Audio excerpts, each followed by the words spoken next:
हिंदुस्तानी मुस्लिम अवाम के मेरे सरपरस्तों, मेरे रहनुमाओं, मुस्लिम अवाम के लिए कोई बुनियादी काम करो। ज़कात के पैसों से या एक एक हज़ार रुपये का मेंबर बनाकर सरकार से रजिस्टर्ड करवाकर बैंक खड़ी करो। पूरे भारत में हर जिला वाइज चले। कहीं कि मेरे दोस्तों कि दो वीडियो ऐसी आई हैं जो उनको आप देखकर, उनको सुनकर इस पर गौर फरमाएं। कहीं कि मुस्लिम अवाम के खिलाफ हर तरह की साजिश रच रहे हैं ये लोग। मुस्लिम अवाम के खिलाफ जाल बिछा रखा है, क्योंकि मुस्लिम बस्तियों के अंदर महिलाओं को लोन दे देकर उनके साथ गलत व्यवहार हो रहा है और मुस्लिम अवाम के लोग मजबूरी के अंदर उनसे लोन लेते हैं और एक लोन चुका करने के लिए लोन पे लोन लेते हैं, लोन पे लोन लेते हैं और उनके साथ बहुत ख़राब सलूक हो रहा है। मैं मेरे जॉइंट में वीडियो डाल रहा हूँ, आप देखिएगा, गौर फरमाइएगा। एक मौलाना ने भी बहुत अच्छी बात कही है, उसमें भी गौर फरमाइएगा। तो मुस्लिम अवाम को साथ लेकर चलना चाहते हो और मुस्लिम अवाम से अगर आप लोगों को हमदर्दी है तो जो पढ़े लिखे, जो जागरूक लोग हैं, जो इंटेलिजेंट हैं, जो इस काम को अंजाम तक पहुंचा सकते हैं, कि उन लोगों को खड़ा होना चाहिए, इस पर गंभीरता से विचार करना चाहिए और उन लोगों को ज़कात मत दो जिन लोगों ने ज़कात ले लेकर दारुल उलूम मदरसा जो खड़ा किया है वो आज की तारीख में कितने हमारे बाप दादाओं का है। उनको ज़कात मत दो, उनको चंदा भी मत दो।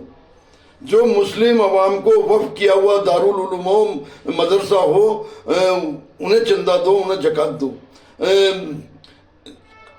जो बड़ा मरकज हो, बैतुल माल हो, वहाँ पर ज़कात दो, वहाँ हर चीज़ का पैसा दो, मगर उन्हें मत दो जो मुस्लिम अवाम को वक्फ किया हुआ नहीं है। वो अपने बाप दादाओं की बताते हैं। आज शैतानी हुकूमत कई जगह मदरसे दारुल उलूम पर बुलडोजर चला रही हैं, जमी दोष कर रही हैं और ये सब कुछ हम देखकर भी मुस्लिम अवाम के लिए कुछ बुनियादी काम नहीं कर पाए तो फिर हमारी सोच और हमारी इत्तिफाक, हमारी मोहब्बत या हमारी जागरूकता कहाँ पर, किस जगह काम आएगी?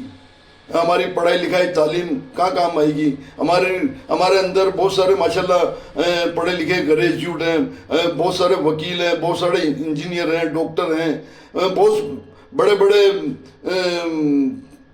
पद पर हैं। तो अगर जब उनकी काबिलियत किस जगह काम आएगी? आज सख्त जरूरत पड़ी है, आन पड़ी है मुस्लिम अवाम के लिए, आप कुछ बुनियादी काम करें और इस पर गौर फरमाएं। अस्सलाम वालेकुम।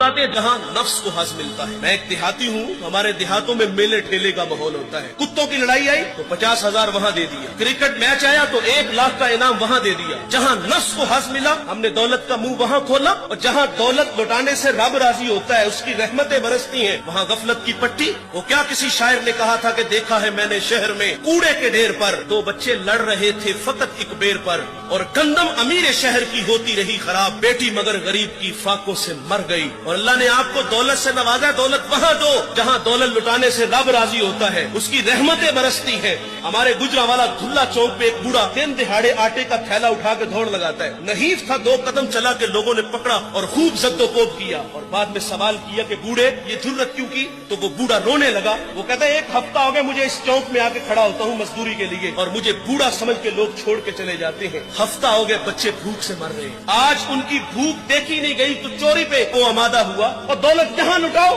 ये नवाए वक्त में खबर छपी थी, कमालिया की बेटी वो शादी के काबिल थी, एक रिश्ता मिला, उधर से बारात आ रही है, इधर बेटी वाले तैयारियों में। हमसायगी में से किसी ने शरारत की कि जिसके घर में आ रहे हो वो अपनी बेटी को चंद जोड़ों के सिवा और कुछ भी नहीं दे सकता।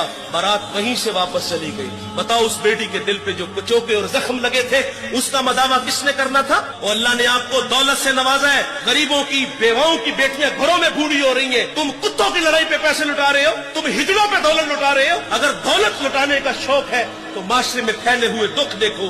यतामा मसाकीन पे दौलत लुटाओ ताकि तुम खुदा की रहमतों के मुस्तहिक ठहरो। लेकिन दौलत वहां दी जहां नफ्स को हज मिला। जब उस बेटी ने कहा किफल मुझे भूख तेरे तक खींच लाई है, ये एक जुमला किफल की हदायत का सबब बना। दिल के आईने पे चोट लगी, किफल रोने लगा। हाथ जोड़ के कहता है, बहन मुझे माफ कर दे, तू जिस इज्जत से आई है उसी इज्जत से वापस घर चली जा, और मेरे लिए दुआ कर कि मैं बड़ा ही कुत्ता इंसान हूं, अल्लाह मुझे माफ कर दे। वो बेटी घर चली गई और उधर तकदीर का कलम चल गया। उसी रात किफल को मौत आ गई। सुबह हुई तो जमाने ने किफल की दीवार पे ये लिखा हुआ पड़ा था कि अल्लाह ने किफल को माफ कर दिया है। वो माफ करके राजी होता है। भाई कोई बंदा मरने से पहले आ जाए, हाथ जोड़ के कह दे कि या अल्लाह आज के बाद गुनाह नहीं करूंगा, ये उसका वादा है कि जो मेरी चौखट पे 2 आंसू ले आता है मैं उसके गुनाह को लोहे महफूज से मिटा देता हूँ। इस वीडियो को शेयर जरूर कीजिए, हो सकता है आपके एक शेयर से ये बात किसी के दिल में उतर जाए। जज़ाकल्लाह।